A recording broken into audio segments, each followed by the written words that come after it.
హిందూ మత విశ్వాసాల ప్రకారం లక్ష్మీదేవిని సంపదల దేవతగా పరిగణిస్తారు. మహాలక్ష్మి అనుగ్రహం ఉంటే చాలు ఎవరైనా ధనవంతులు అవుతారని, తాము జీవితాంతం సంతోషంగా ఉంటామని, తమ ఇల్లు సంపదలతో నిండి ఉంటుందని నమ్ముతారు. ఇదిలా ఉండగా వాస్తు శాస్త్రం ప్రకారం లక్ష్మీదేవి మీ ఇంట్లోకి వచ్చే ముందు కొన్ని శుభ సంకేతాలను తీసుకొస్తుంది.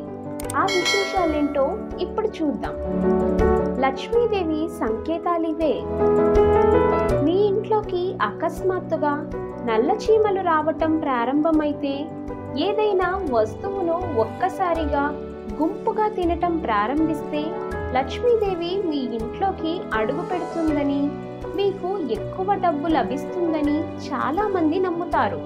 ఏదైనా పక్షి వచ్చి మీ ఇంట్లో గూడు కట్టుకుంటే అది చాలా శుభ సూచకంగా పరిగణించబడుతుంది. అయితే మీరు కొన్ని కారణాల వల్ల ఆ చెట్టును నరికితే దానివల్ల మీకు అశుభ ఫలితాలు వచ్చే అవకాశం ఉంది.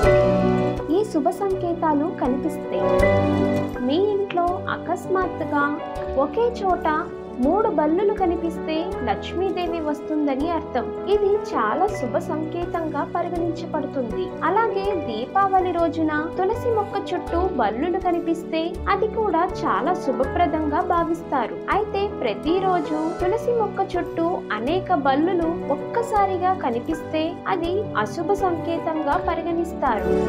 కలలో ఇవి కనిపిస్తే మీ కుడి చేతిలో నిరంతరం దురద పెడుతుంటే మీకు ఆర్థిక పరమైన విషయాల్లో లాభాలు వస్తాయని అర్థం.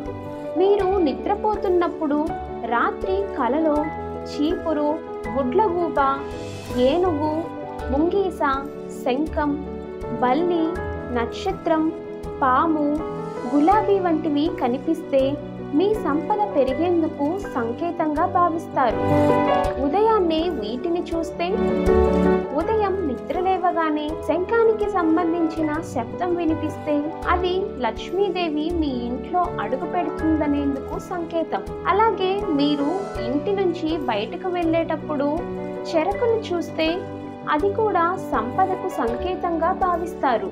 ఇంటి నుంచి బయటకు వెళ్ళేటప్పుడు దారిలో కుక్క నోట్లో శాకాహారం లేదా రొట్టిని తీసుకురావటం కనిపిస్తే మీరు డబ్బు సంపాదించబోతున్నారని అర్థం. ఇక ఈ వీడియో మీకు నచ్చినట్లయితే లైక్ చేయండి, షేర్ చేయండి.